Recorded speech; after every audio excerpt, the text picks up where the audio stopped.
To the show. Showbity, showbity, show. Welcome to the show. I want to know what that means. Ooh.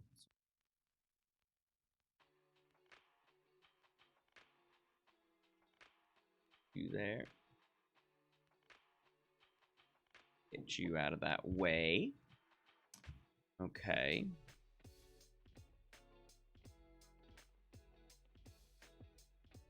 Good stuff. Okay. Good morning, folks and friends. Folks and friends.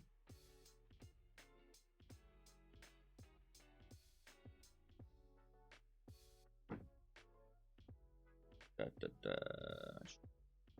one. Uh-huh.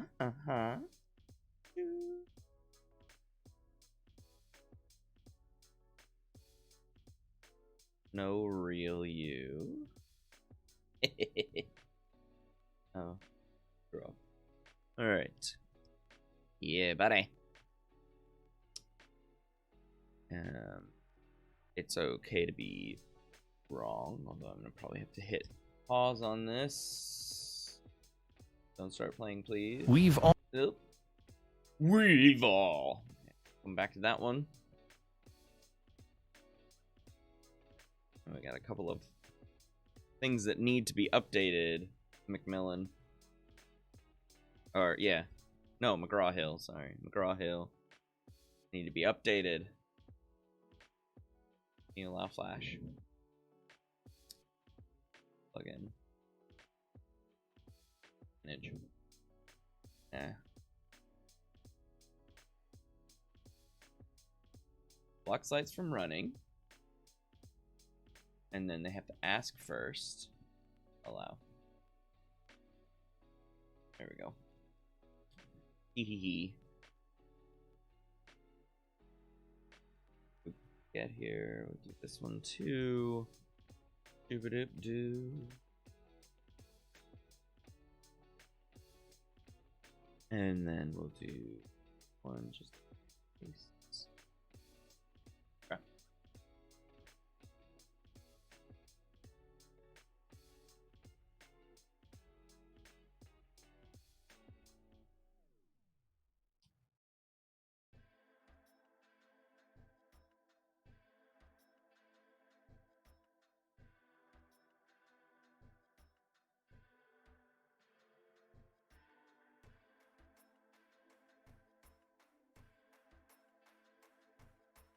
Do.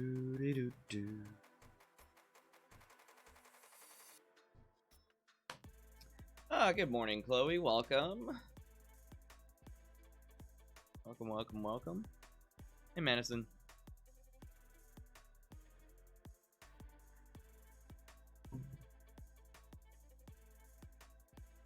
Hi, Destiny. Oh, and Aaliyah. Welcome.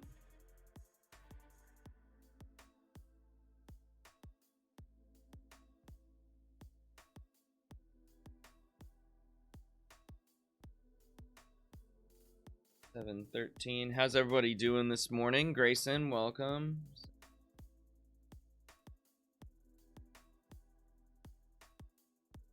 $7. 20. And 30.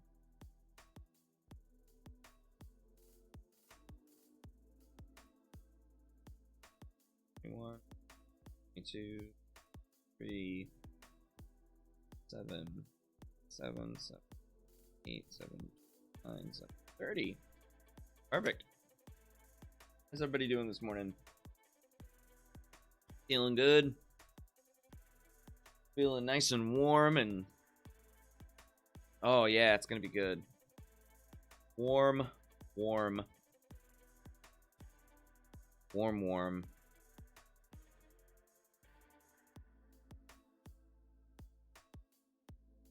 Hi, Cloudy Study. Do I know you, Cloudy Study? Are you in the class, or are you just a fan?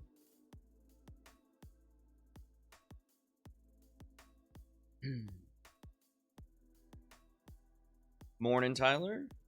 Morning, Rachel. Haley. Okay. Good stuff. Good stuff, good stuff.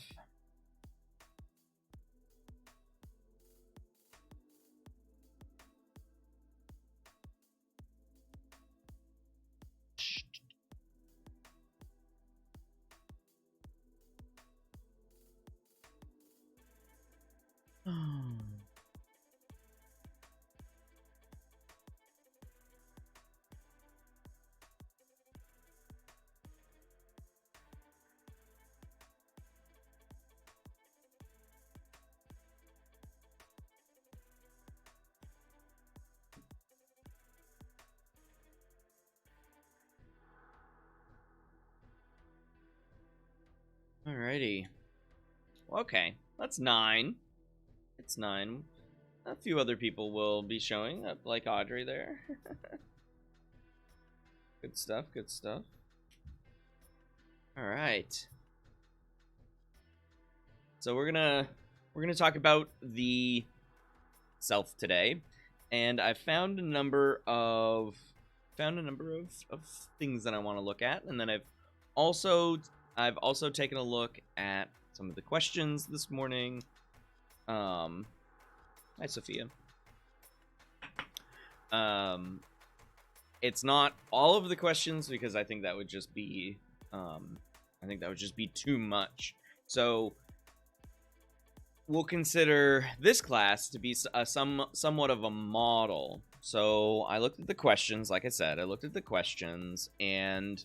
I pulled out some of the questions that I thought would be interesting and aligned with some of the things that I have found to discuss.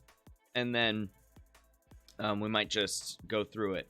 But I do want to request of all of you to be quick with your fingers.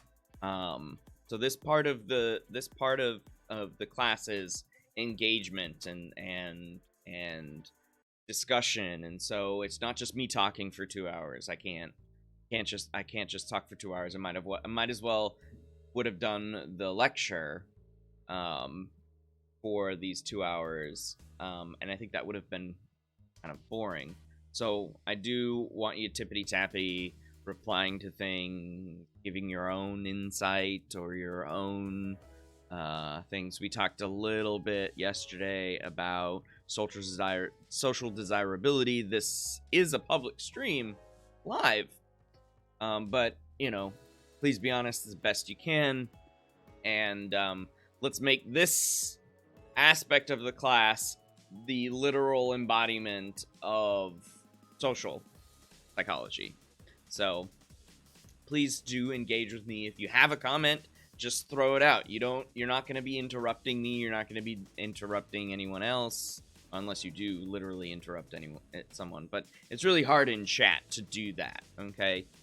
I will probably see that you said something, and then I will, when I'm done with, I don't know, something that I'm saying, I will come back to it. So, just say whatever on your mind, ask questions as I'm going through the things for the next couple of hours, and, we'll probably take a bit of a break, maybe around 10. We didn't do a break yesterday, but we'll do a bit of a break around 10, and then come back about 5 minutes later, that sort of thing. The stream will stay live, and yeah, we'll just go. But I need the back and forth. So please promise me that you will do that.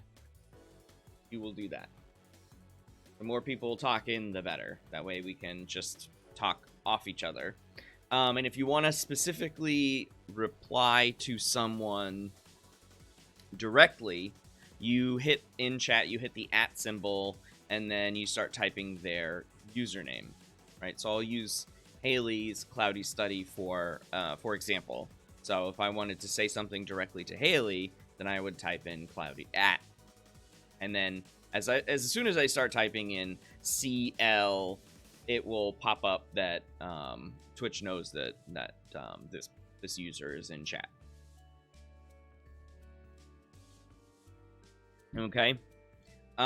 Shoot off your questions whenever you have them. You don't need to wait for me. That's again, comments, everything. You do not need to wait for me. There will be times when I'm just like, okay, and go. And then have a pause for responses, right? Okay, so we're going to spend today exploring a little bit more about the self. And if you watched the video lecture, which the people who had submitted their questions had, one of the excuse me, one of the things that you would have noticed in that set of materials, I spent a lot of time talking about how we come to know ourselves, right? How we come to know ourselves. And it's not something that we, generally speaking, think about very often at all, right? We kind of just, when somebody goes, well, how do you know that about yourself? We kind of just think, yeah. So this is the first thing that I want you all to do. We're only going to do 10. So when I switch views here, you'll see that we've got this person staring at the mirror. Very sad, right? Very sad. So what I'd like you to do is do this prompt, except for instead of 20 times, just do 10. Just do 10. So write down I am. Hi, Megan. I am 10 times on a Word document or a piece of paper. Whatever you have nearby. I am. Okay. Write those down. And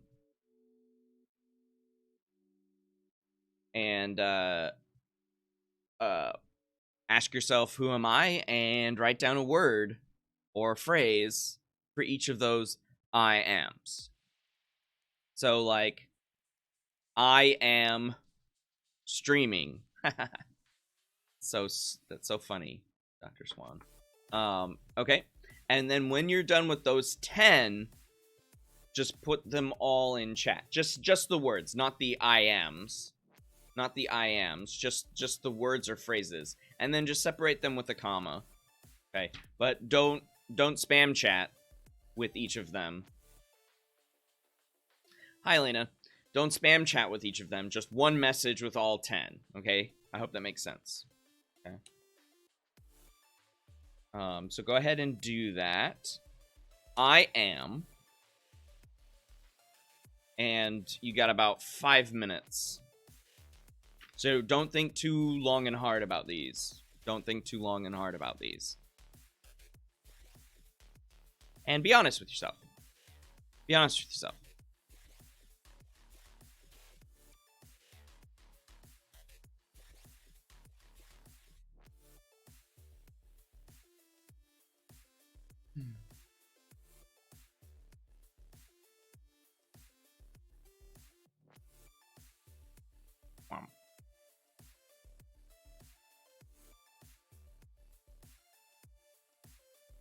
And then whenever you're ready, you can start plopping them in chat. So whenever you are ready, you can throw them in chat. You look so sad. Hey man, don't worry about it. Okay. I'm gonna pet your hair with mouse. Kinda. He looks just very sad. Sad. So sad. He's so sad. He's so sorry.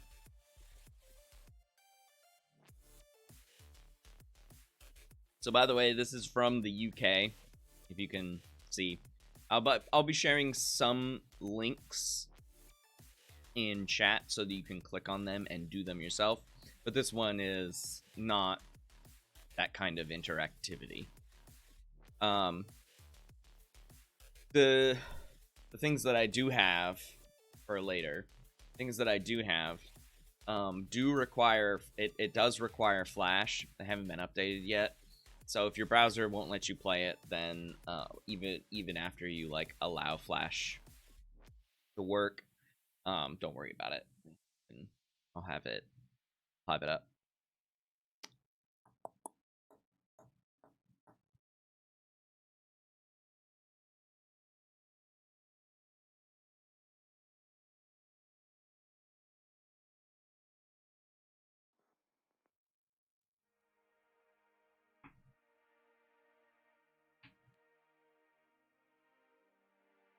All right, we have about 2 more minutes. 10 answers to the question or to the phrase "I am ... You put all 10 in chat. And so, what are those things? And this was something that was done for a new research paper. Well, Let's see, when does this come out? I don't want you to see the title. Okay, so I'll show you that in a minute. All at once, Haley, all at once. Like Rachel just said. All right, so Rachel says, listening, trying not to fall asleep. Thanks for being honest. 18, a student, tired, excited, nervous, ready, happy, trying. Awesome. Audrey says, creative, unique, emotional, intelligent, introverted, exhausted, understanding, a friend, kind. Me. I like it. Leah, I let me know if I am saying that right, by the way. A sister, a student, determined, caring, energetic, courteous, athlete, runner, motivated, outgoing. Megan, athletic, blonde, tired, hardworking, in class, drinking coffee. Me too. Fun, student, sitting. Okay. All right. Drinking coffee club.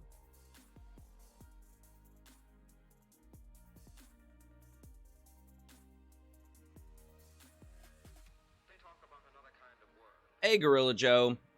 Is that you, Joe, from my class? Cool, man. I'm glad that you could be here. And thanks for jumping in with your answers. Okay. Grayson says, I am tired, male, 22, hybrid of introvert, extrovert. Okay. Empathetic, athletic, resilient, friendly, fun. Okay. And then we've got Joe coming in with I am black, scared, addicted to video games, crazy, athletic, lazy, oh no, impulsive, funny, creative, unique, bored at work. Bored at work. I love it. Go. Cool. Great. Thanks, Lee. I appreciate that. Sophia says, thirsty. Go get yourself a drink. Wearing leggings. Okay. Tired. Kind of short. What's kind of short? Smart. 17. A student. When is your birthday? That's very interesting. Student. Learning about psychology. Hopefully. Excited to take a nap later. Oh man, if only. An only child. Good to know. Okay. Destiny says, I'm a girl, 17, creative, blonde. Hey, that's something that you and Megan share in common. At desk, a freshman, cat lover, cold. And we just go outside for a little while. And happy. Good. Chloe says, hungry, tired, hardworking, listening, eating donuts. Oh, man. Tired of job, 18, extrovert, and female. Great. And then Tyler is tired, motivated, athletic, nice, funny, into sports, happy, hungry, graduating, a good guy. All right. All right. Anybody else can jump right in there. But what I'm going to do is I'm going to then now talk about what the heck you're looking at. And kudos to most of you for actually falling into this trap. It's a trap. No, it wasn't a trap. But what you did was part of a paper back last year. In the UK, some researchers asked teenagers, and I think they 13 to 18, so that includes some of you, and then compared their answers to the I am or who am I question. They did it 20 times to adults. Okay. Youngest in your class, yeah, man. Oh, that is rough. So this is a fun part of some social psychological research. Is basically it's a really simple idea. Like, tell me who you are 20 times, right? Tell me something about you 20 times, and that could be anything. You can see from the responses in chat, like, super varied. Some people mention their age. Lots of people mention things about their traits. Some mentioned things about their current state. Okay? And these researchers found that there was a difference in how teenagers describe themselves, those 13 to 18, versus how adults describe themselves. And what you see from the title is teenagers define themselves mostly in terms of their positive traits, and adults in more of their social roles. So I would have answered this, and before I even looked at this, I would have answered I would have said I am a professor, I am a dad, I am a husband, okay, I am a friend. Those are my social roles, right? I've already just labeled 4 of them. So you can see the difference. And then so many of you teenagers, which this is really works out with many of you being incoming freshmen, many of you mentioned traits.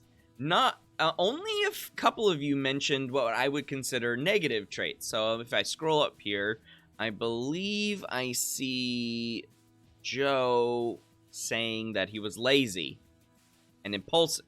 Lazy and impulsive. Okay, I would consider those negative traits. Some people then decide. I don't think most people. Well, Rachel said trying not to fall asleep. So, yeah. Oh, okay. Haley coming in with young, artistic, strong-willed 20. Going to work after this. Good luck. Hating the 90-degree weather. Tired, patriotic, student, quiet. Okay. Right. So, the reason why I wanted to start with this is because there were quite a few questions about how we come to know about ourselves on the discussion forums, and yeah, we talked about the 8 ways that you come to know yourself, but then how do you then describe yourself? Didn't really touch on that in the video, and it's quite interesting. Most people will talk about themselves in positive ways, and teenagers specifically will talk about their positive traits. And it's almost like the teenagers are trying to sell themselves as useful or nice or integral parts of the society that they will join as a contributing member, like many of you are, right? And so this is, I want to say that this was on 822 teenagers in the UK. So this is a quite possibly very weird sample, if you remember from yesterday when I was talking about weird. White, educated, industrialized, relatively rich and democratic, right? And that's the UK. Okay, so you can take the findings with a grain of salt there. And it might be different in non-Western societies. So my question to you all before we move on from this topic is, what would you expect from teenagers? Okay, so imagine here now I've gotten, this is a descriptive question, this is a descriptive study. Now let's try to explain maybe human universal about it. What would you expect to see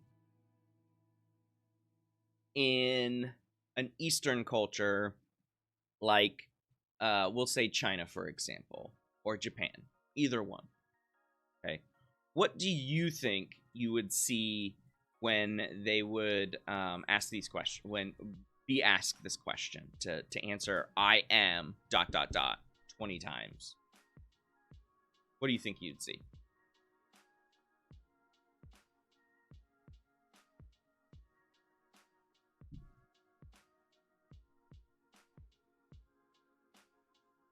You'd see a lot of sons, daughters. Yeah. Okay.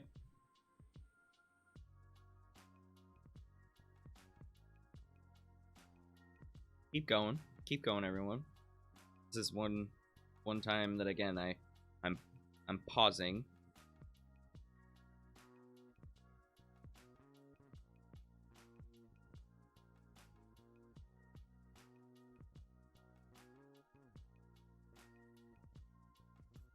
What do y'all think? Because I believe this one talked about this lecture talked about the differences between individualistic and collectivist cultures. Okay. Maybe a little more role-based, but I still think based on traits. Okay. Okay. Roles in society, hardworking, things that rank them, how society views them. Re-ask the question. Sure. So my question to chat was, if we were to ask this, so this question was asked, and these results are from a UK-based sample. So if we were to ask this question of teenagers in China or Japan, what would you expect? What would you expect them to say in the answer to I am ... More community-based traits? Yeah, Joe. Yeah, I think you all have, generally speaking, the right idea. What shows the differences between the two. And so now this is a science. So scroll, please. Thank you. So this is the British Psychological Society's digest. So this is a blog to make the research itself a little bit more accessible, right? But it's clearly for British psychology, right? And so teenagers define themselves. What should we really be saying in this headline? Shouldn't we be saying British teenagers? Or Western teenagers? This is the kind of thing that I want you to think about, and which is why we're talking about the self early, is I want you to think about a lot of these things that you come across, right? Who knows if you would ever have come across this Research Digest blog for the British Psych Society. Who knows if you would ever come across that? Maybe it would have been shared. I don't know. Maybe it would have been shared. But my point is, I want you to recognize that this, as far as the self is concerned, depends on where you grow up. Okay. And so one of the questions that I saw, and I just pulled these from Brightspace, and they're not in alphabetical order or in any kind of order, and then I also didn't attach the names to it, so it'll be semi-anonymous, I guess, or mostly anonymous, whatever. This speaks to the question that I got on Brightspace which is how often do we experience socialization through life? And the answer is all the time. But most socialization occurs when you are engaging with the institutions that make up society. So yeah, mostly this define terms of positive traits mostly stems from the fact that our massive amounts of socialization occur in school. Okay. I'll leave parents notwithstanding, because that is an institution that you do spend the most of the time with. But as far as institutions outside of the home, this socialization occurs primarily in school, and one of those things is the individualistic nature of Western cultures. That's what we get, right? That's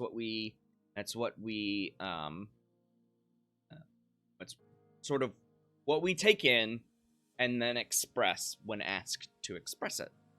Okay.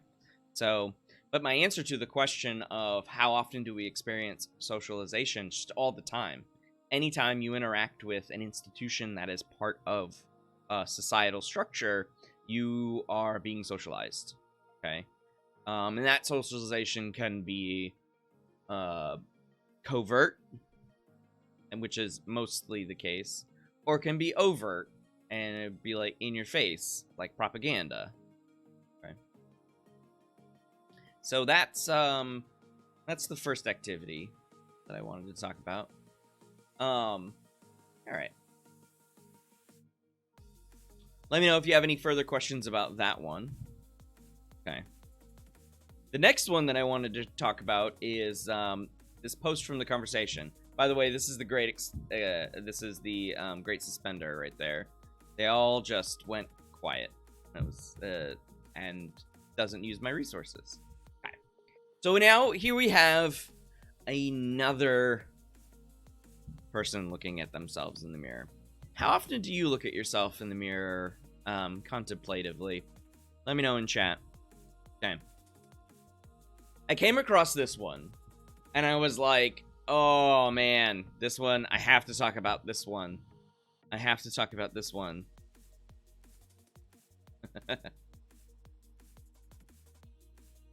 The real you is a myth. We constantly create false memories to achieve the identity that we want.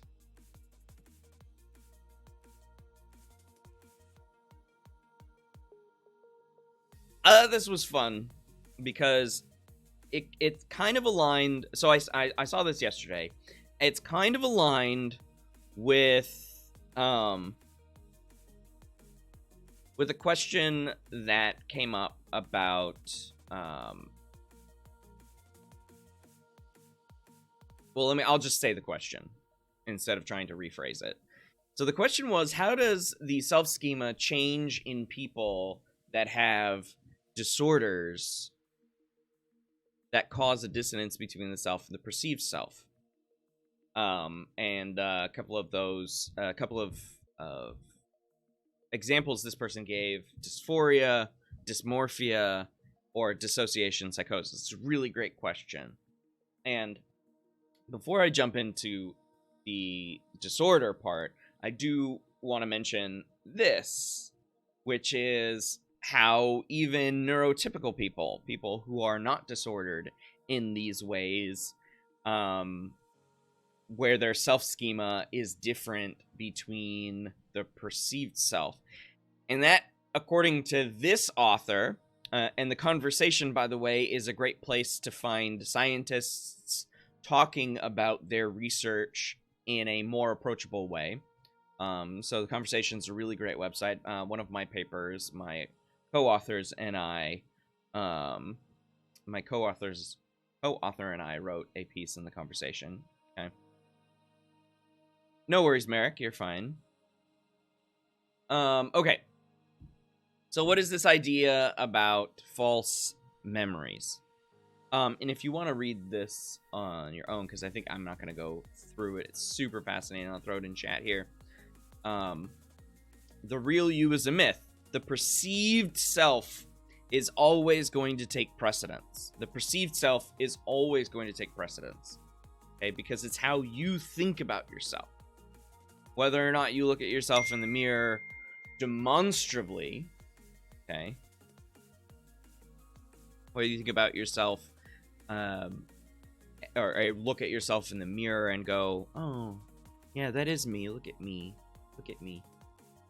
You're still going to see yourself through that perceived lens.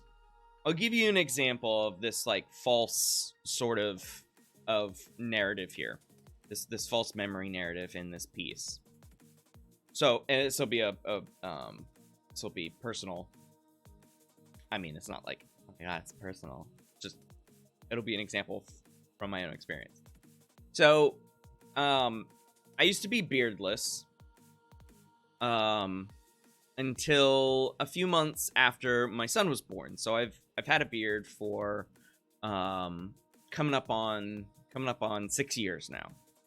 But before that I was obviously beardless. And one of the things that we generate in these in as part of ourselves is our self-image. Right? And our self-image is part of our self-concept. Our self-image is how we think we look to other people.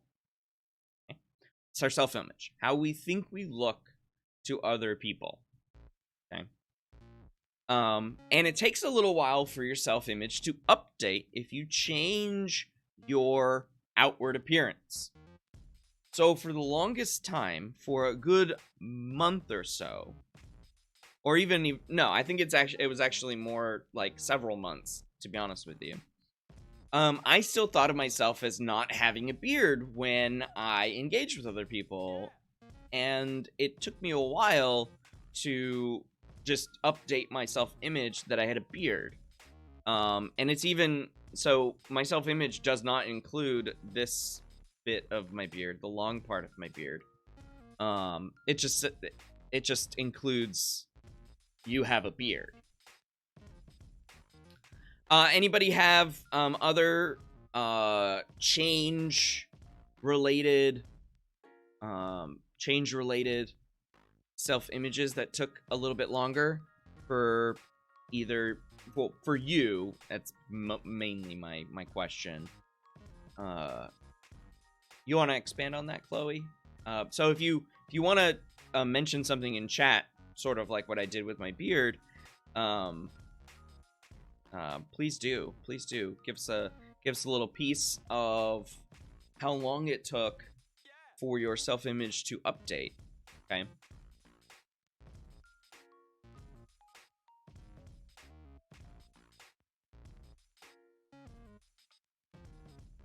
And then I'll jump into the disorders part, which will be pure speculation on my part, but you know what? That's what we're gonna do. Good old false memories. So has anyone else had changes in their self-image that took a little while for people to catch up? So it takes a little bit for your self-schema to update. Okay. Aaliyah, when you got a bad haircut and had to wait for it to grow out. Ooh. Yeah, that would be rough. I've been there.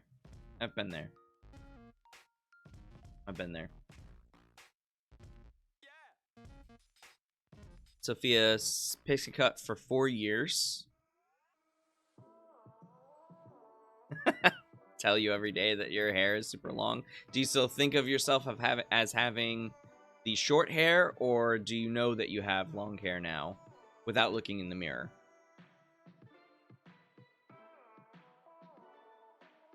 Okay, Audrey, that's fair. College student.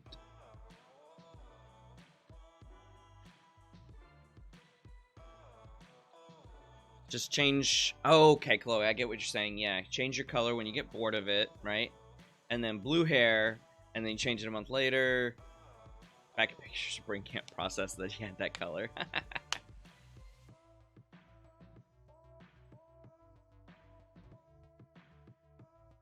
You got a perm?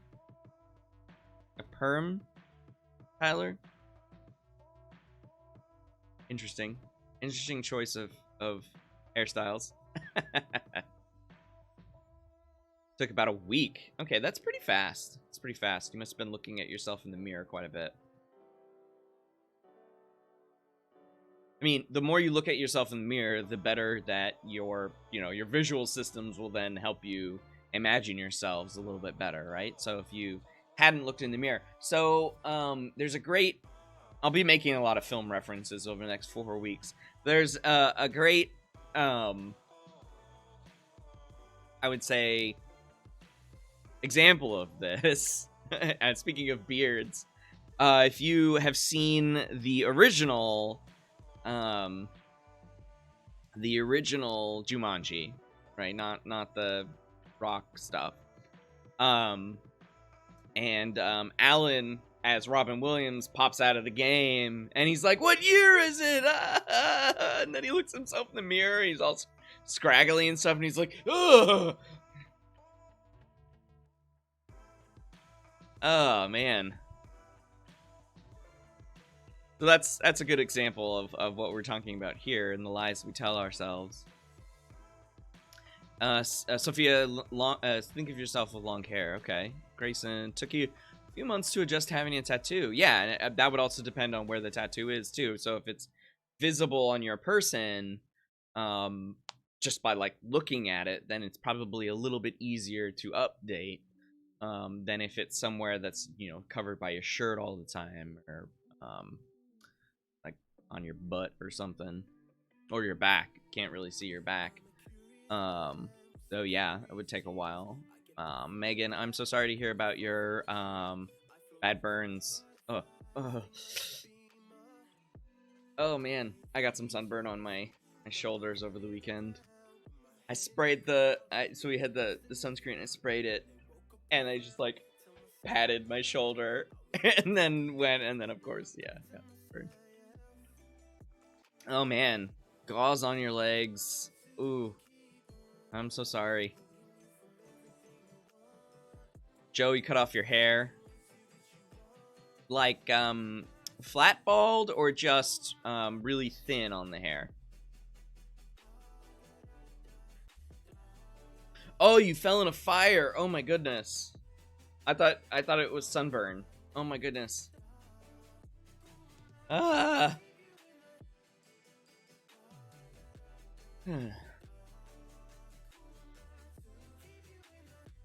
Yeah, those are some good stories. I'm just gonna sprinkle in here a little more psychology. The reason why this researcher says that your self-image is never going to be the real thing, or your self is never going to be the real thing, is because when I talked about your self-schema and your semantic summaries about yourself, these are all memories. And memories are prone to errors. Okay, memories are prone to errors. Almost bald, okay. So, because they're prone to errors, we're going to make a lot of changes. We're going to think about that we're going to think about that memory. It's going to get reconstructed by the mere fact that we are trying to remember it. Okay? And so little tweaks here and there are going to change, and over time, if you keep thinking and manipulating a certain aspect of your memory, well, then it just becomes false. I'm going to put false in air quotes because I don't want to make it sound like it's a bad thing, right? This is not something that you're doing purposefully to be malicious, right? Or malevolent in some way, to be hiding something. I'm having problems with words this morning. I don't know if you have caught that, but I'm having some issues with words.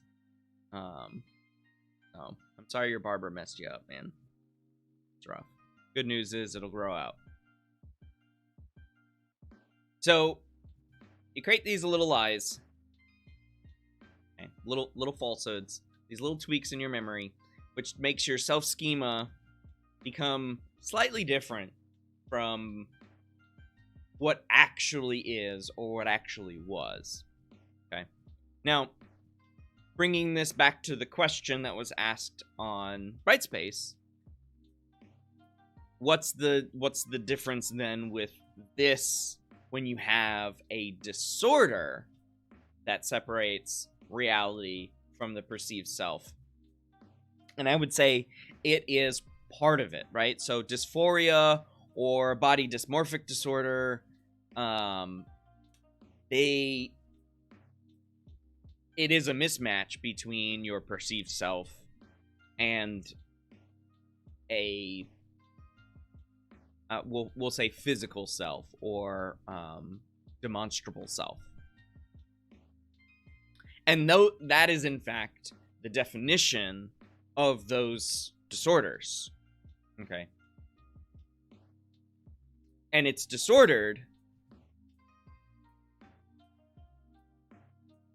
because people will tend to obsess about it and have negative feelings associated with it, and it will impair daily functioning.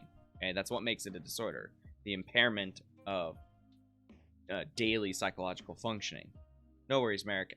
Most people got one sort of question up in here, but I didn't write down names and things like that. But you're welcome.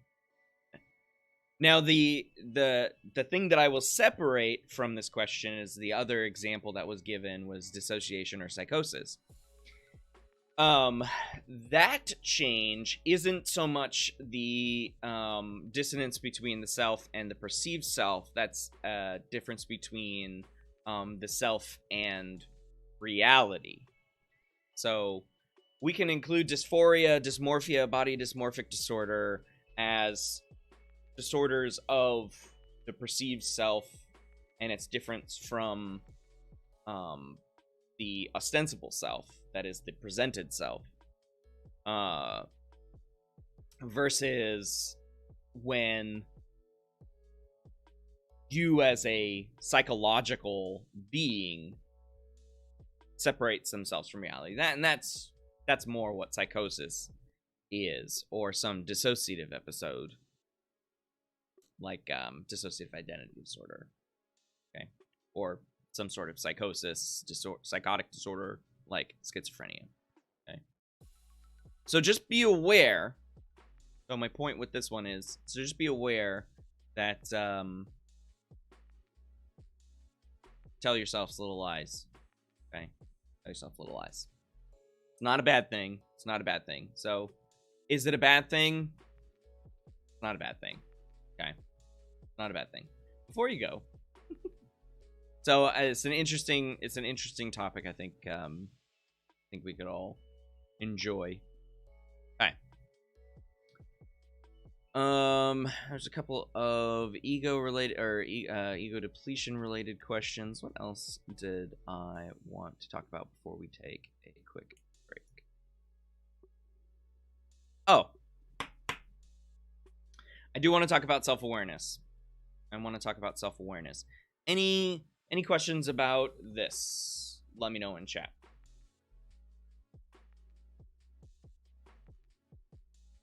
All right. You know, it's funny, I didn't actually put this in any particular order, but apparently it worked out that way. Okay, I'm gonna preface. We're gonna watch a video here. It should come through without choppiness or anything like that. The audio should be pretty clear. Let me know if it's too low or too high or whatever. This is from the Templeton Foundation, this video, and I thought it was good because this question came up. I don't know why I didn't write it down or copy and paste it over to my document here, but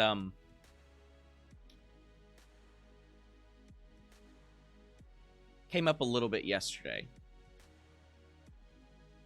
when I was introducing the course, and it was this idea of it's okay to be wrong. Okay, it's okay to be wrong.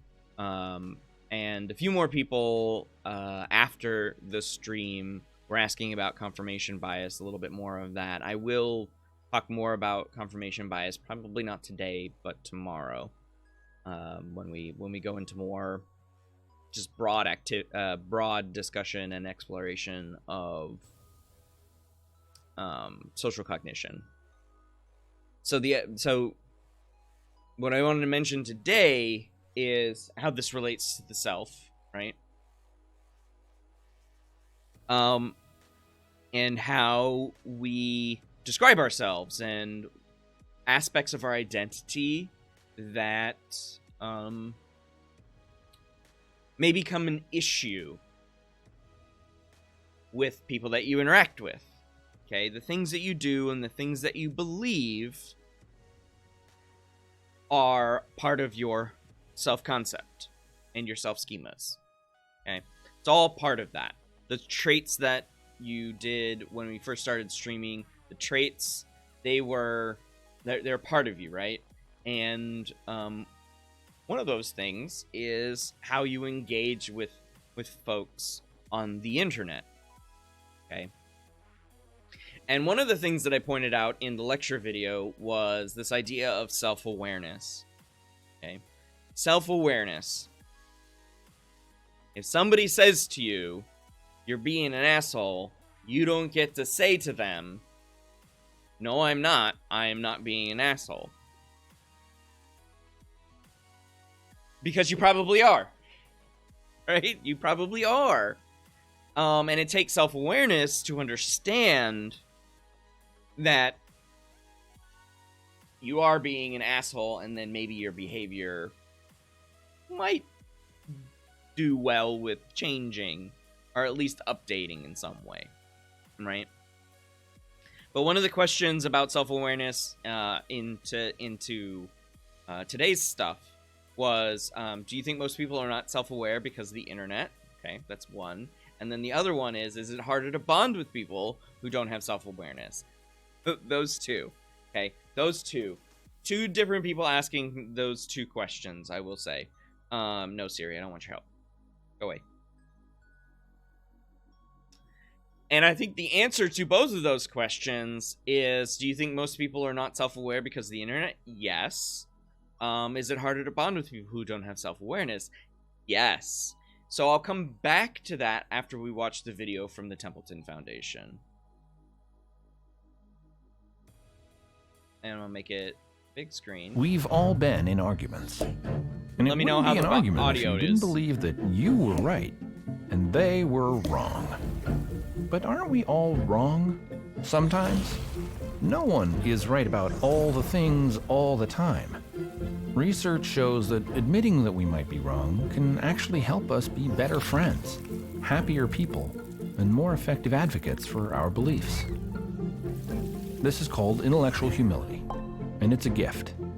Not the kind you're born with, but the kind you can give yourself. So why don't we? Why is it so hard to admit that we might be wrong? In our minds, our ideas, assumptions, and experiences weave together to form our picture of the world. So you can see why it's painful to admit that something we believe in is wrong. One tug on the thread, and it can feel like our whole sense of self is unraveling. In fact, studies show that our brains actually react to attacks on our beliefs the same way as threats to our physical well-being. Same brain area. Our natural human tendency is to avoid those threats. Surround ourselves with people who think just like us. It doesn't matter how smart or well-educated you are. Anyone can fall into these traps. But we can break out of these bubbles. Our ideas don't need to limit us. We just need to remember that some of the things we know are wrong or incomplete. It doesn't have to feel like a failure. It can feel like a relief. We can let go of the ideas that were holding us back from growth. This is one of the key features of intellectual humility, that willingness to accept and admit that you might be wrong. Early research shows that people who practice intellectual humility make more thoughtful decisions, have stronger connections with their friends and partners, and are more tolerant, which could lead to a happier life. We live in a time where there's pressure to appear like you're always right, But recognizing an incompleteness in our knowledge isn't weakness or ignorance. It's the opposite. It turns every day into an opportunity to learn and grow. In fact, people who practice intellectual humility are shown to be better at recognizing persuasive arguments. That means you could be a more effective advocate for your beliefs by allowing them to be challenged. The scientific method asks us to test every idea, question every theory, and that discipline is responsible for much of the explosive progress that has defined the last 2 centuries. Intellectual humility is the same principle applied to the individual, constantly refining your understanding of the world and yourself. The person you are now only exists because the person you were was willing to grow into something new. Intellectual humility is that willingness. It allows us to constantly search through our understanding of the world and bit by bit, make it better. Learn more about research on intellectual humility at templeton.org/discoveries. All right.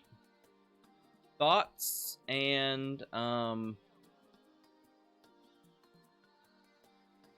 screen there. Thoughts, questions, comments,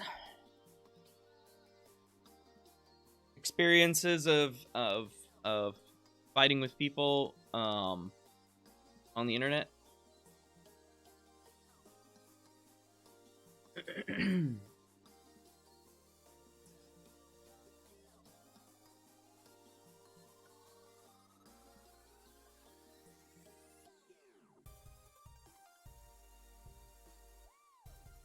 You want to watch the video again? Let me go ahead and link it in there. Thoughts, questions, stories of your shenaniganizing on the internet. I think more people should watch that video. I think so too, Grayson. Merrick asks, do you think that people used to physical fighting are more adept debaters because of this? Oh, no, I don't think those two are connected at all. Being one of the people that I would say I don't fight people, but I do have martial arts training. Being a person of both, I don't think you need, and having met various people, don't think you need one for the other or vice versa. That's a good question.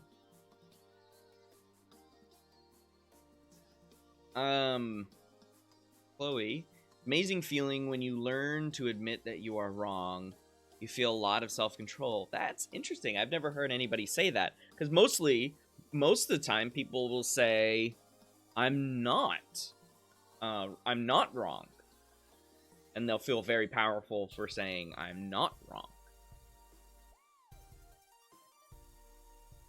Audrey, I had a friend who would never admit they were wrong about anything. And it made it really hard to communicate about anything. Yeah, man. Oh, I'm sorry that it ended your friendship, but honestly, again, self-awareness. If somebody lacks the self-awareness to recognize that they can't always be right, you literally can't always be right. It is an impossibility. And I'm 100% right about that. You can't always be right. There's no way you can possibly have all of the information necessary to be always right about things. I'm not saying don't consume that information and consume the knowledge to give you more information. I'm just saying that if you come at it with I can't be wrong because it's going to harm my self-concept, then you're gonna have some maladaptive interactions. Okay, and I think Audrey explained that rather well. Grayson says, I think if whoever you are admitting you're wrong to is hostile and disagreeable, it's a lot harder. Yeah. Versus someone you are having a reasonable debate with. Oh, yeah. Oh, yeah. So there has to be... I think there has to be openness on both sides of any sort of conversation or any sort of... if you're going to have a debate, you obviously need both sides. But if we're just talking about, one person talking to another person, then definitely there needs to be an equitable level of self-awareness on both sides. Yeah. Sophia, oh, I love this. Yeah, so this is what I wanted to mention this is what I wanted to mention when it mentions that at the sort of the beginning of the video. The anterior cingulate cortex, which is sort of in the medial part, the middle part of our brains. Actually, hang on. I forgot. I have my brain model. So I'm going to keep my headphones off because I am going to go put this back. But here's my brain model. This is Brian, by the way. This is Brian. So named by my cognitive neuroscience class, because I got this last semester. And so it was so named for my, and you can see, this is supposed to be green, and this is green, but it's in front of the green screen, so it's black. What was I saying? So I got it last semester, and my cognitive neuroscience class named it Brian. So this is Brian. There are two halves to Brian, of course. So right here is where I want to... Actually, better on this side. Grab this side here. Oh, it's going to get washed out from the light. Okay, so right here... Wow, it's thinking that this is actually yellow. Ah, the cerebellum fell off. Okay, sorry. So right here is the anterior cingulate cortex, about this area right here. So it's in the medial portion of the brain, so the middle part, okay? And anterior means front, so there's that, okay? So the front part. And that part responds to any sort of conflict that you might have, okay? Any sort of conflict you might have. So Sophia says that she was surprised to hear that we have the same reaction to somebody attacking our personal beliefs as being like physically threatened. And that is because it is interpreted by that area of your brain to be conflict, right? It's just a conflict. Just we can like shorten it down to just conflict itself, and that sends alarm bells to the rest of the area of our brain, areas of our brain that mitigate threats. So we need to then, okay, threat has been identified, we need to now mitigate it. So what is the threat, and what are the ways that we can mitigate it, right? So if it's a physical threat, like a bear is running after you, then the ACC will tell the rest of your body, like, get the hell out of there, and you'll start running, right? But when you're having a cognitive duel, for example, the threat then just becomes, I need to protect myself concept. And that's when the gloves come off. And you approach the situation like the video said. You run away from the debate. You run away from the debate. I hope you liked Brian there. I'm so glad you mentioned that Sophia.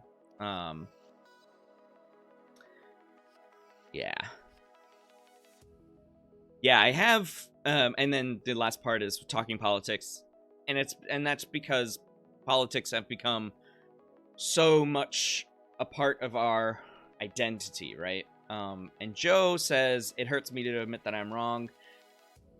But the growth, Joe, comes from admitting that you are wrong, and the hurt goes away, I bet.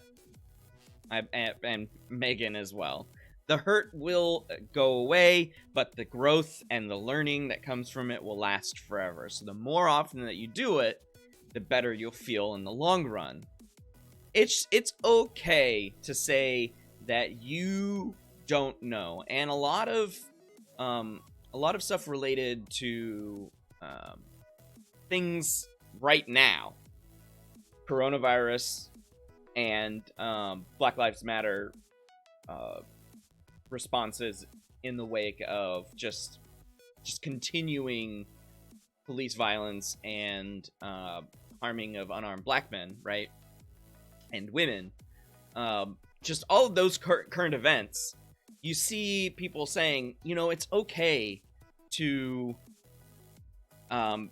not recognize that wearing a mask, for example, for coronavirus, wearing a mask would be good, is a good thing, and it's a kind thing to do for other people. Or, with respect to BLM, it's okay to say, you know what?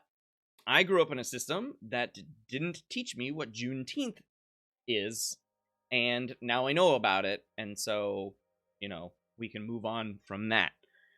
It's okay to say that you came from a place of lesser knowledge now that you have more knowledge, now that you have new knowledge. And you can change the way that you think about things. Okay. Aaliyah, I agree with Joe. Yeah, nobody likes being right or wrong. Nobody likes being wrong.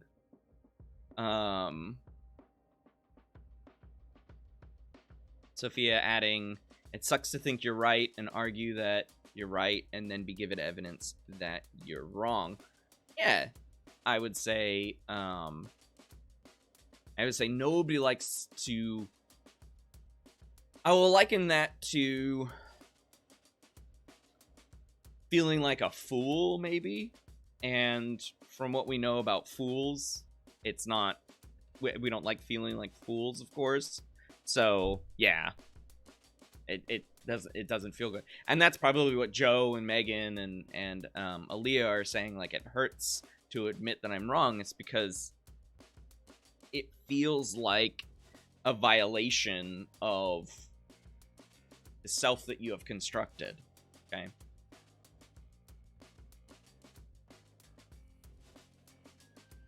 Interesting. Chloe mentions feeling guilty knowing that you're wrong. It's interesting that you mentioned guilty, because I would say that what you were feeling was maybe it was guilt. So one of the things that I like to share with people is that guilt and shame feel the same. Guilt is an outward expressed emotion, so that is pressure from external sources make you feel guilty. But when the pressure is internal, that's when you feel shame. Again, the same emotion, same feelings of despondency and hurt and that sort of thing, and sad and dissonance and aversion to not engaging in those same behaviors. But if it's pressure from external sources, then that's guilt. If it's pressure from internal sources, then that's shame. Okay. So it was either guilt or shame or both. But once you learn something that you won't always be right, huge weight off. Yeah. For sure, Audrey. Agreeing with that. And then Destiny, struggle with admitting that you're wrong, but once you take a moment to yourself, really look at the whole situation, can see that I make mistakes, and that's okay. Yes. Elena says she hates being wrong, can admit to it and put myself in other shoes, or at least try best to. Yeah.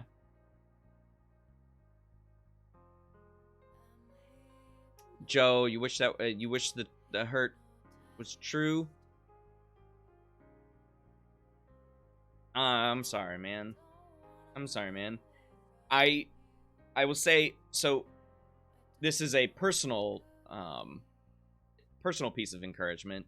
I would say keep trying. Keep trying. Keep trying. Keep trying to admit that you're wrong, and I promise it will go away.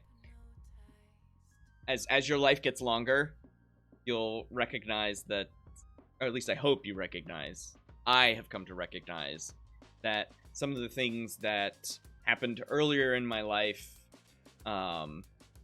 seem so distant and therefore not harmful. Not to say that, bad things that happened in my life when I was a kid or whatever didn't impact my growth, my psychological development. I'm just saying that because they are now. I mean, if you're wrong about something that will eventually become inconsequential, don't hang on to that. Do not hang on to that. I would say that's in the scheme of life, inconsequential. Okay, I would say that's a bit silly.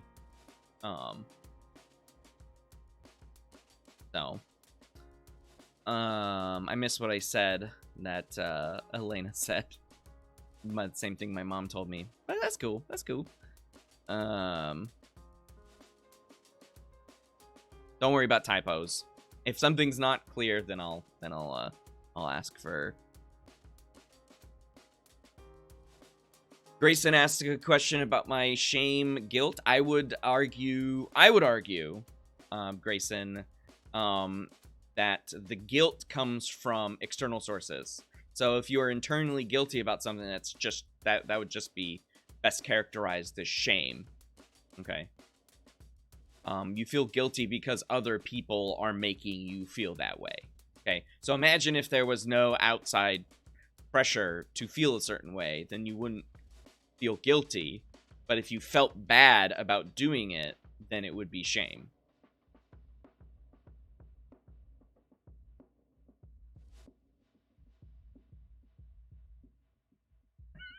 Megan. The true sportswoman over here. I get I won't always be right. I just love to argue and win. Competitive. Yep. Valid arguments fail. Yes, fail. I feel like I am inferior to the imposing argument sometimes. Yeah, that's also part of growth, right? We're not always going to win. We're not always going to be right. And so a lot of people in sports will say things like, I never truly understood what it meant to win until I lost. It's like, yeah, okay. You're a great MMA fighter, for example, because you have an undefeated record.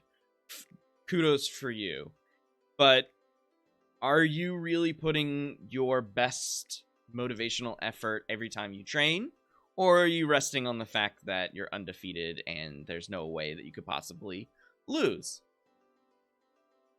And you ask those MMA fighters who have, 2 or 3 losses under their belts, a lot of wins, but 2 or 3 losses under the belts, they'll say, yeah, that first loss was what was the reason I changed something, I updated my training, I refocused my motivations, that sort of thing. So, you might be, quote unquote, inferior in the moment when you lose, quote unquote, or you are wrong to the opposing argument. And let's be clear here that in order to be right or wrong, you have to be, there has to be a factual status for right versus wrong, right? Being right versus wrong, there has to be some sort of factual piece of information or evidence that suggests that one person is right and one person is wrong in a 2-person debate. But when it's something where there's no right or wrong answer, then you're just going to have to come up with your best defense. And sometimes that defense isn't as good as another person's defense. Okay? But this is all growing with self-awareness. The more you can do this, the more self-aware and the more empathetic you can actually be. Right? Rachel also says, no matter how long that you have believed something, it is still very difficult to say that you are wrong. Oh, yeah. And I would say the longer you believe something, the more difficult it is to say that you're wrong. And the worse you'll feel. The worse you'll feel about it. Okay. Alrighty. That was a great segment there. We went a little bit longer to the break than I anticipated, but I think that was good. So let's take a 5-minute break. I'll come back at 10:15. All right.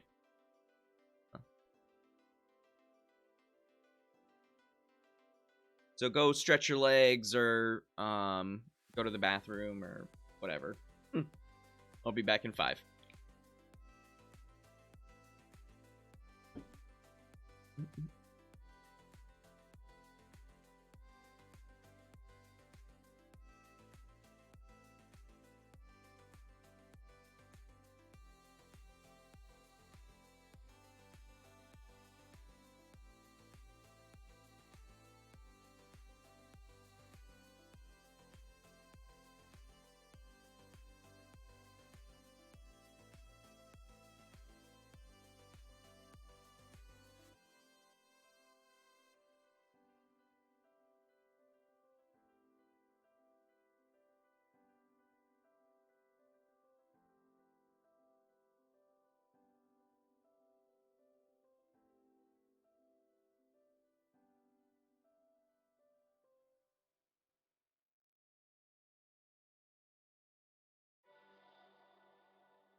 Alrighty.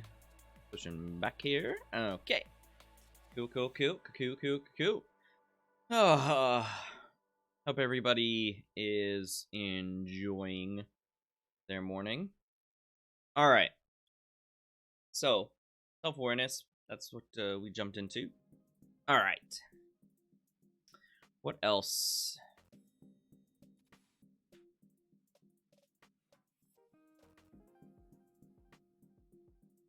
Ah, yes, we were, I wanted to talk about the self-control stuff. Self-control. But before we do the self-control, I wanted to know if this is something that y'all could do for me. Now, again, this is one of the ones that requires Flash, so here's the link in chat. Click on that. Hello, I'm hitting enter. There we go. Click on that. That's going to take you to a McGraw-Hill website. This is from a different social psych text that they developed into various things. Now, if it doesn't work for you, no worries. You can sort of follow along on the screen here and answer on a sheet of paper or something. It just won't be as interactive.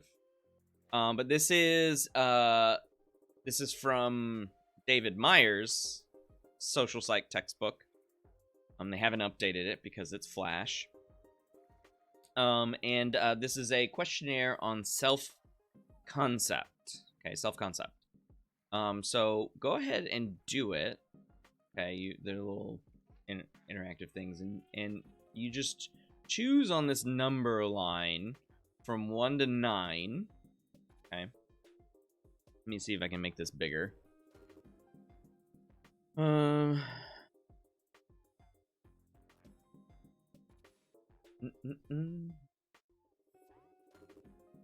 I don't think I can increase the zoom it. Well, there we go. For some reason. Okay. So if it's not working for you on your end, I think it would be better if you did it on your end. But if it's not working for you on your end, then just follow along here. So we have 8 questions on this slide. I think there are several of them. And all you need to do is determine on 1 to 9 whether or not you have these traits, right? And so 1, 2, and 3 are below. 1, 2, 3, and 4 are below average, with obviously levels according to each. 5 is average. It's the midpoint of the scale, and that's where it defaults to if you get the Flash working.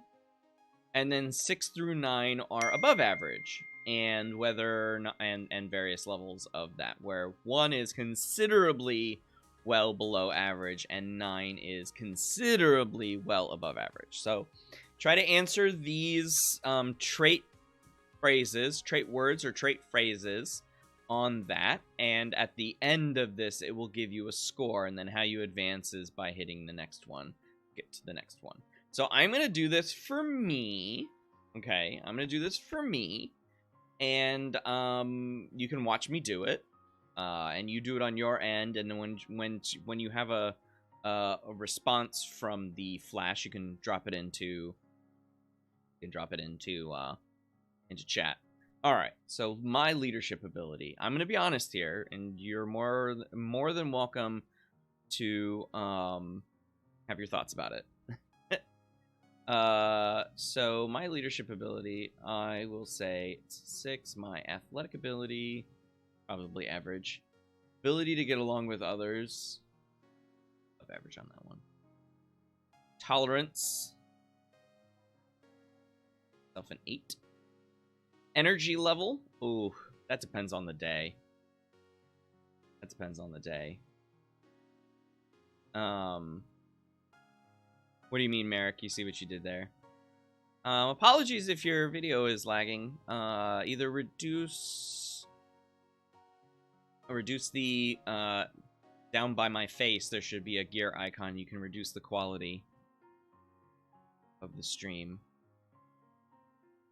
A Flash will be blocked.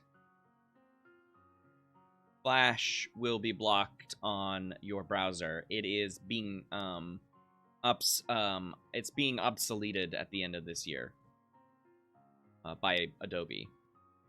They will not allow Flash applications to run at all. So good thing we're getting this in right now. You can click on, if you're in Chrome, you can click on it and it'll take you to where it says block but ask. And then if you reload the page and you click on it again, it'll bring up over here, it'll bring up a block or allow. You know, when you go to those pages and they want to send you notifications when you go to websites and it's like block or allow. But you do need to, yeah. So. All right, energy level. I would say it's slightly above average. Helpfulness. I'm a helpful Honda person. Responsibility. Well above average, I would say. Creativeness. Average. I don't have any below average traits. Patience. That's below average. I need to work on that. Trustworthiness. Well, I hope I'm trustworthy. Sincerity? Well, I'm sarcastic a lot, so do a 4 on that one. Thoughtfulness? Like a 7. Yeah. Cooperativeness? That's just same as the other one. 7. I think, yeah. Why not? Reasonableness. I find myself to be a reasonable person. Intelligence. Uh-oh. I'll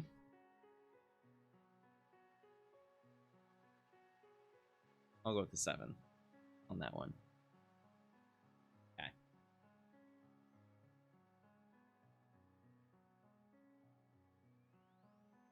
All right. One of the most robust findings is that people almost always generate an aggregate better than average effect. I did. I ended up doing that. Especially for positive traits, right? People tend to rate themselves above average terms, but this can't be right? You cannot be above average. Not everyone can be above average. So I did something similar to this back in spring 2019 when I taught this in person, and I asked people not these particular questions, but something similar about how they viewed themselves, and the class fell into the above average, better than average block of the scale. And it's like, we have this group of people, and yeah, randomly speaking, yes, we can have an above average sample. Yes, we can. That's how statistics work. But really, not everyone can be above average. Then we would have no average, right? And we see this on the positive traits. But it doesn't get affected by negative traits. People don't like to see themselves as negative. People don't like to see themselves as negative. Okay? Or, so having rudeness or something that's very timely right now, which is something like being prejudiced or a bigot or racist, right? People have very strong visceral reactions to being associated with negative traits. Okay, and then so you'll put yourself those. If you ask people a bunch of things about their negative traits, or just use negative trait words in this, keep pointing the wrong way, in this thing, but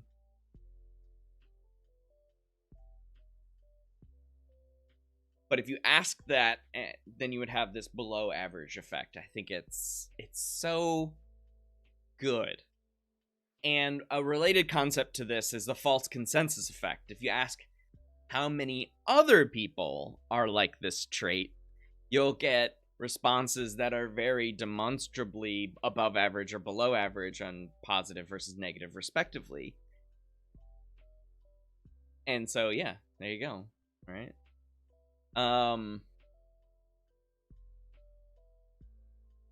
Data from Dr. Paul Nessaro's last 3 social psych classes at Ashbury College have produced the following patterns.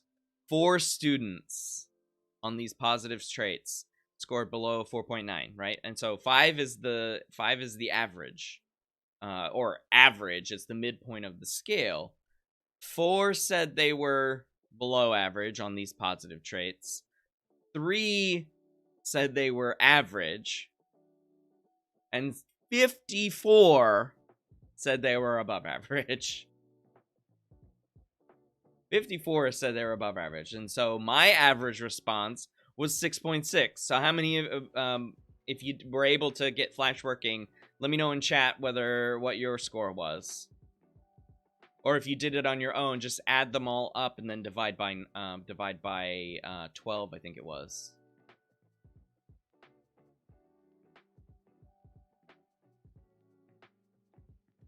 My self-perception follows this pattern. 5.8, all right. 7.6, Grayson.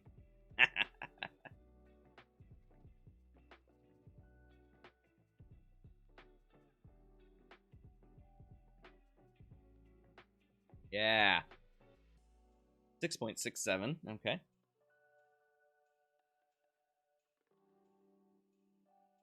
I like it. I like it. All right, let's move on to the second part of this activity. Now that you learned about the self-serving bias, very well done, Chloe. It is a self-serving bias. Okay. How often do you think you make this kind of mistake when judging or evaluating yourselves?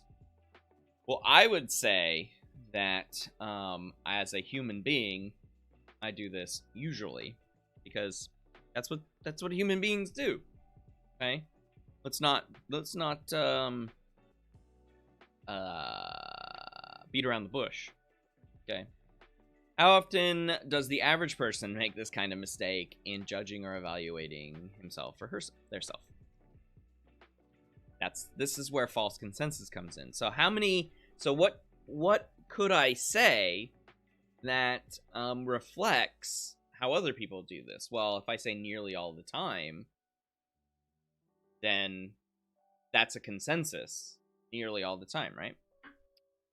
Would be the consensus, but or even almost never. Okay, so I'm gonna say often. Almost caught you. Yeah, but see, David, I am a psychologist.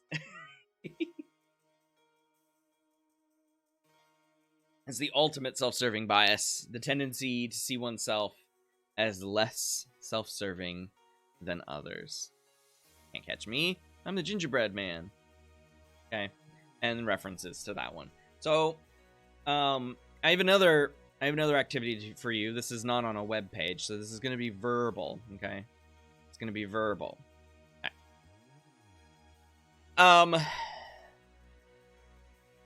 What I'd like you to do is jot down like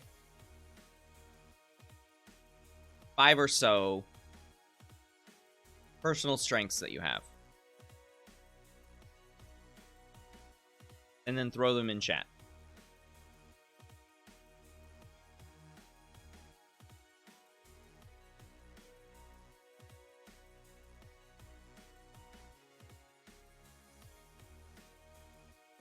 Okay. And while you do that, we'll move on to the last thing I wanted to talk about today, which was the self-control. Self-control. I do have another activity for that, but we'll talk about self-control for just a quick second. So, to the questions, was it 2 or is it 3 that I wrote down? I think it was 3. Yeah. How does peer pressure tend to affect delayed gratification? Okay, so that was the first one. How could disengaging from effortful control benefit a student? I'd have some basic study tips for that one in just a second. And then what I thought was a really great question, and something that I am academically passionate about, that is that like it's on my radar for how to better serve students in the future. Since using self-control depletes ego strength, our ability to regulate behavior, is the intense and lengthy focus needed to take the SAT/ACT setting students up for failure?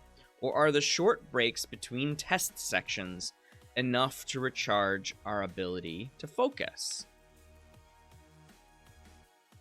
Such a good question, or pair of questions. Okay, so does peer pressure affect delayed gratification? I would say yes. Just like internal pressures, peer pressures are an added external pressure. So if we're going to call... Let me open this up here. If we're going to call control illusory, that is, we don't really have large amounts of control over our environment, then yeah, I would say that if you add pressure to that equation, you are going to end up, and from peers, you are going to end up being more impulsive. Okay. And then the other one was, how could disengaging from effortful control benefit a student? Such a good question. So, eventually, you may come to my office door on campus. On my office door are 6 strategies for being a more effective learner. And I'll actually show you those. I think, shoot, learningscientist.org. Can't remember. It's been a minute. Yeah. Oh. That.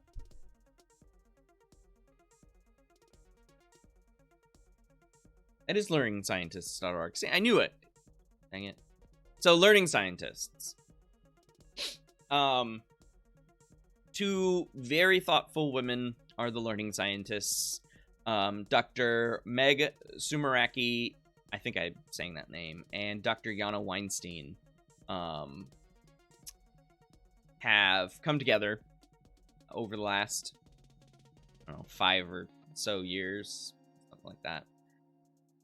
They're cognitive psychologists who study learning. And, they have a podcast now. Downloadable materials. Okay. So these are the 6 strategies that I wanted to share to help answer the question of, does disengaging from effortful control benefit a student? And I will say that yes, that answer is correct. And the strategy best situated to answer this question is spaced practice. So space practice. So what is space practice? Well, the practice method that you may be most familiar with is called mass practice, or in other words, cramming. Cramming does not actually work for the vast majority of people. Yep, there might be 1 or 2 people in a given class or school or whatever that'll say, yeah, no, cramming works for me. I just look at the stuff the night before and the day of my test, and then boom, I've got it. It's all in here. But for the vast majority of people, this doesn't work. Mass practice is by far not a good study strategy. Not a good study strategy. And I can say that with a little bit more conviction, because these 6 strategies for being a more effective learner and more a better studier are all backed up by lots and lots and lots and lots and lots and lots and lots and lots and lots of evidence. Okay. And one of those things being like, space out your practice. What do I mean by practice? Space out your studying. Okay. Space out your studying. That way you can help create connections with that information. This works with, another strategy that they talk about, which is called elaboration. Okay. And it helps you consolidate that information. And so how can disengaging from effortful control benefit a student? Take time away from the subject. And do this for all of the classes that you're doing. Okay? Take time away from it. Allow yourself to mind wander and create those connections. And this is the epitome of no effortful control of thinking about that subject, which is what you have to actually study effectively, right? You have to put forth the effortful control to be a more effective learner, right? When you actually are studying, in case there's a test or something like that, right? So, if you want to benefit yourself in this way, space practice. I thought backspace was going to help me there. I do want to then just since I'm here, and you may have, coming from high school, you may have different study strategies or have taken different kinds of tests. I will say that these 6, and the people that have had me for class before, like Meg and Elena, will know that I have these on my door, and I have these 6 strategies on my office door, and that I talk about them frequently. So we have retrieval practice, elaboration, interleaving, concrete examples, and dual coding. So learningscientists.org. Learningscientists.org. All right, let me go back to chat here for a sec.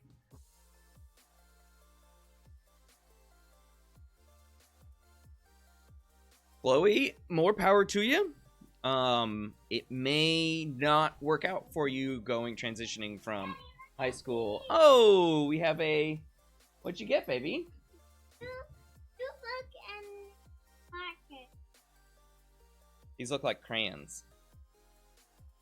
Yeah. One's green, that's why it's coming up as black. Cool, baby.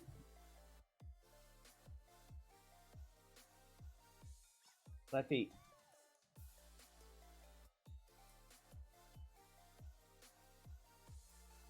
Well, like I said, more power to you, Chloe, and I really hope it works out for you. Just recognize, as somebody who has been teaching college for a while, that it may not work for you in the future. Just manage your time is what I'm saying. Manage your time.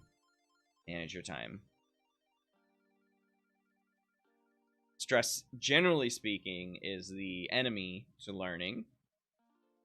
With the way that our body responds to stress, yeah.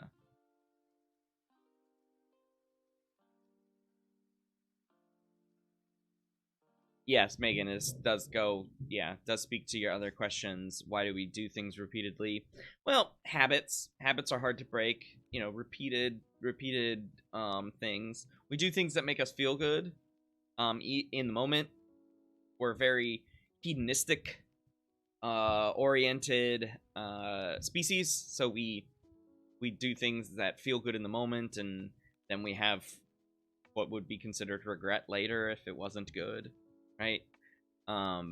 So even when we know things are not good, so I find myself snacking more often in the evening on really, really bad things on bad things for you, right? Sugary, processed stuff. And it's not a good idea to eat right before you go to bed. Because digestion isn't helpful for sleeping. And so I know that this is a bad thing to do. Like, I want to lose some weight, but I still do it. Right? Some ego depletion there.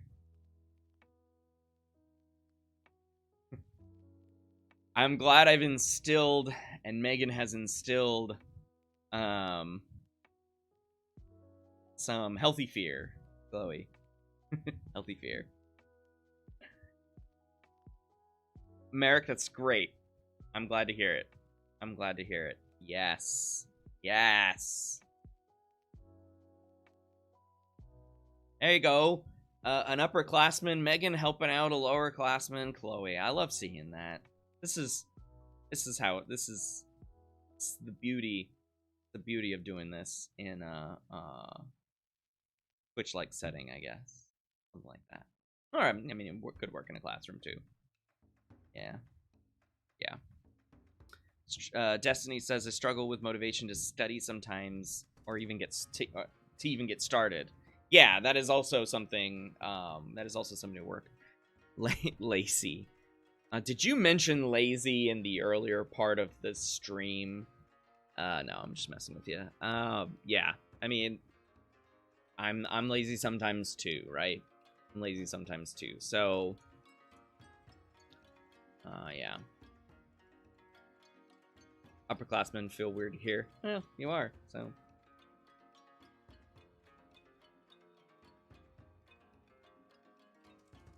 Okay. Alright, so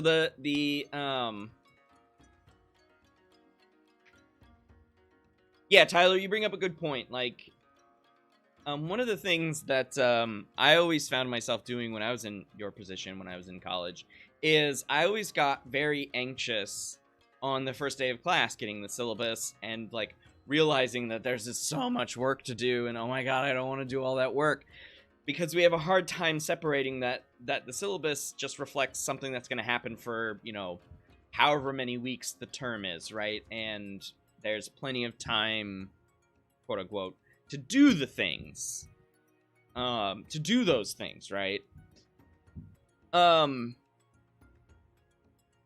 And I always felt very anxious and overwhelmed when I first got the syllabus. I'm like, oh my god, I have to do all of those things. I don't want to do them. But when you realize that you can span that out, as Tyler is kind of talking, I know, Tyler, you're talking about something a little different. But when you get an assignment, you're like, oh shoot, I have to do this like tonight. But no, if it's not due until later, then you don't have to worry about it, right? Yeah. So I get what you can put it off for a while. Avoidance behavior is fine for the short term, but not for the long term. Of course, if something's due, like, in 2 weeks, you might want to make sure you take care of that, right? Yeah. Stuff. Oh, Joe, you're a super senior. That's alright. Aw, you guys. Eventually, we will be reunited, all of us. Okay. The last question that was associated with this was the one that I really liked, which was ego strength, self-control depletes ego strength. Okay, so our ability to regulate behavior is intense and lengthy focus needed to take the SAT, ACT, setting students up for failure. Yes. I am anti-standardized tests. I do not like the SAT. I do not like the ACT. I do not like the TOEFL. I do not like the GRE. I do not like the MCAT. I do not like the LSATs. I do not like any of these tests. Okay? I do not like any of these tests because they are inherently bad. I don't even like the AP tests, even though I sit there every year and grade AP tests because people are given the opportunity to get college credit. I really hate the AP tests too. Specifically the AP Psych test, just because, you know, I'm more associated with it. But I took AP classes in high school, and I hated those tests. I took AP Physics, and you can see I'm clearly a physicist, right? The moment I was like on the free response questions, I don't know how to do any of this, and I took a nap for 20 minutes. So, clearly physicist material right here. Anyways, I don't like any of those tests, and so that's my personal opinion. Now, what does the science say? The science says the breaks are better than nothing, but they're not long enough to let students recharge. They're not long enough. Okay. And then add to that, some people's issues with test taking and test anxiety, right? That's already depleting our self-control and our regulation of our ego strength, according to Baumeister's ideas. It's depleting that stuff. And so no amount of rest, if you have to get back to it, is going to really help if the break is only like, it's like 15, 20 minutes? Something like that. So the science would say, yes, the breaks are somewhat helpful. It's better. We'll say it's better than nothing. It's better than no breaks. Okay? It's better than no breaks. But the tests themselves have the issues, and it's not just about the breaks. It's about the tests themselves. So, if I were to jump in and say, do we need SAT, ACT? No, we don't. And a number of colleges this year, and hopefully into, perpetuity, have waived those tests for admission.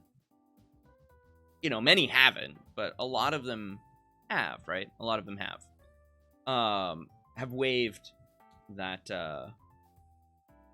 requirement. And I've been happy to see that a lot of graduate programs that my students want to go into, when they're juniors and seniors and they're looking about following up their psych degrees with advanced degrees in counseling, social work, research, sociology, all of these various routes through graduate school. I'm happy to see that a lot of them that they're bringing to me don't require the GRE, which is the graduate record exam. It's a broad. It's literally a math and verbal based test with some writing. It's pretty dumb. Not to say that I think it's good. It's not a good idea to increase your vocabulary. That's always a good idea, to increase your vocabulary. But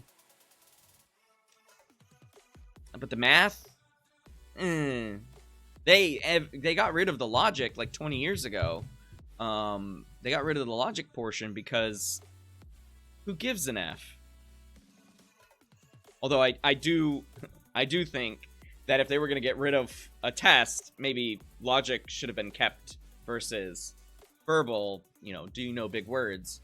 Can you do analogies? Yeah.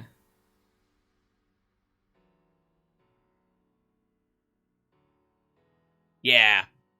And they should not be measuring intelligence, Sophia. They should not be purporting to say, unless they are specifically an IQ test, like the Wechsler Adult Intelligence Scale, or the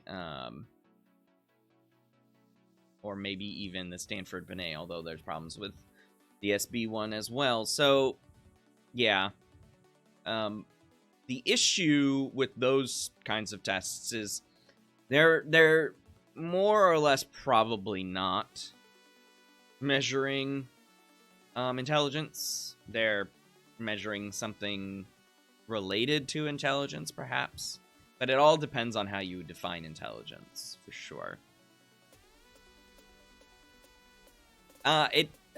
Rachel, that's a good question. I would say that there's probably not different kinds of intelligence or different types of intelligence.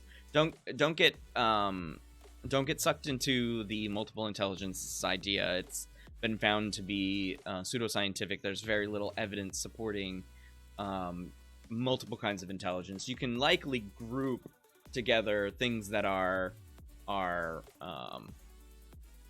intelligences. Megan's, book smart, street smart. Yeah, so Sternberg's triarchic theory, I think, is as far as I would go as to separating. I'm still a big fan of general intelligence, G, from my stats background. Just because it's clearest to me, but yeah, in any case. I have one more interactive thing that I would like to do with you all regarding the illusion of control. So here's the link to that. It needs Flash. It needs Flash. And we have about 10 minutes left, and we can sort of end with this. And I will save the political thing for tomorrow. All right. The illusion of control. This better be interactive with 23 slides. I'd like you to meet Harold. Harold is a 4th grade boy who walks to school every day. On the way to school, he walks past a park where he's often tempted to stop and play. Sometimes he gets away.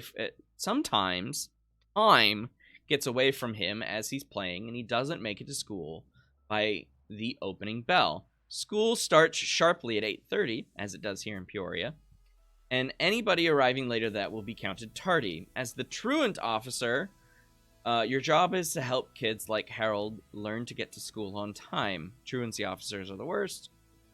So have fun being that person. That's my opinion. Fortunately, Harold passes your office each morning on his way to class, which is right next door. This Harold kid. This kid gives you a daily opportunity to talk to Harold and monitor his arrival time. You have 5 basic messages you can communicate to him. Strong praise, mild praise, no comment, mild reprimand, strong reprimand. For each school day, an arrival time will show when Harold walks past your office. Your job is to choose which message to give him in order to increase his ability to show up on time. As you're going through the 15-day exercise, keep in mind which message strategy seems to be working best. That is, which messages seem to result in more appropriate behavior the following day. Remember that Harold is a typical 4th grader in terms of maturity and self-awareness. Means that he lacks both of those because he's only 9 years old. Think through your decisions carefully. All right, I'm just gonna try this. Arrival time is 8:21. I'm gonna give Harold some strong praise. You don't have to do exactly as me if you are doing this on your own, but when we go through, just let me know. Okay. For 8:34, I'm going to give him a no comment. Okay, 4 minutes.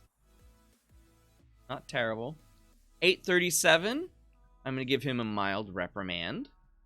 Okay. 8:27, I'm going to give him strong praise. 8:25, more strong praise. 8:40, I'm only going to give him a mild reprimand. 8:26, strong praise. 8:23, more strong praise. This is what's called positive reinforcement. 8:24, more strong praise. 8:36, I'm going to give no comment on that one. 8:40, mild reprimand. Hey man, don't get later. 8:30, strong praise. That's high praise. 8:39, a little bit of a mild reprimand. You can see that I am not giving him strong reprimand. But is it actually changing his behavior? Doesn't look like it. Mild reprimand for 8:38. 8:37, I'm going to no comment that one. Okay. I don't know if anything I've done. Well, were you effective at influencing Harold? Rich responses seem to... I think it was mildly effective, the strong praise. The mild praise, I didn't use it. So I guess, yeah. No comment seemed to be ineffective. Mild reprimand seemed to be ineffective, and then I didn't use strong reprimand. So I'd say it was ineffective. In general, which message style, praise or reprimand, would likely work the best? Well, learning theories would say that praise works the best. We have a little surprise for you.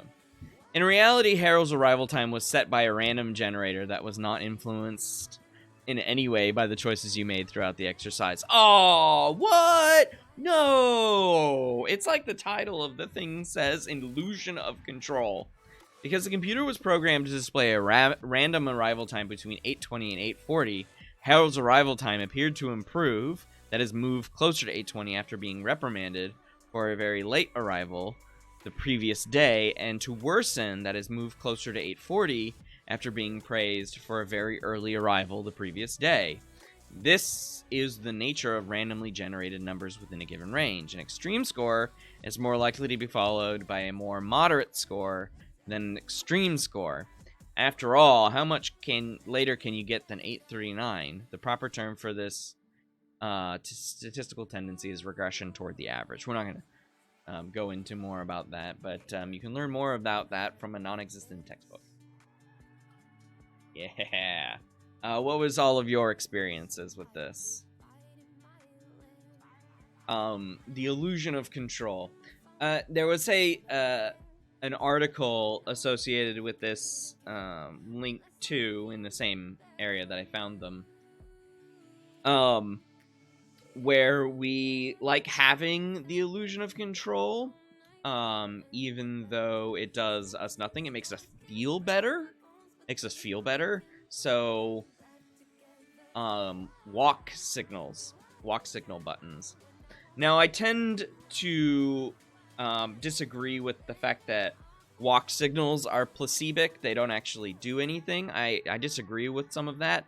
Living where I used to live,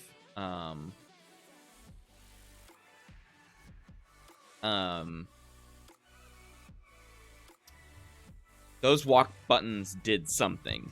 Now, the elevator close. Okay, Haley, see you later. The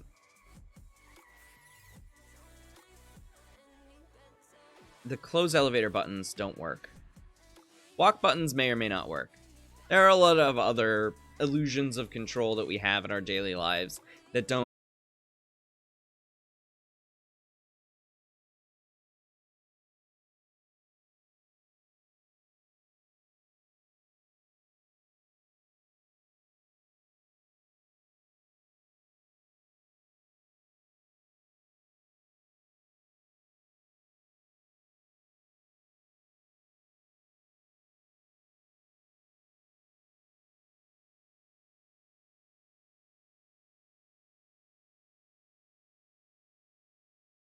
quite fun. I'm excited for that. So hope you get excited for that too.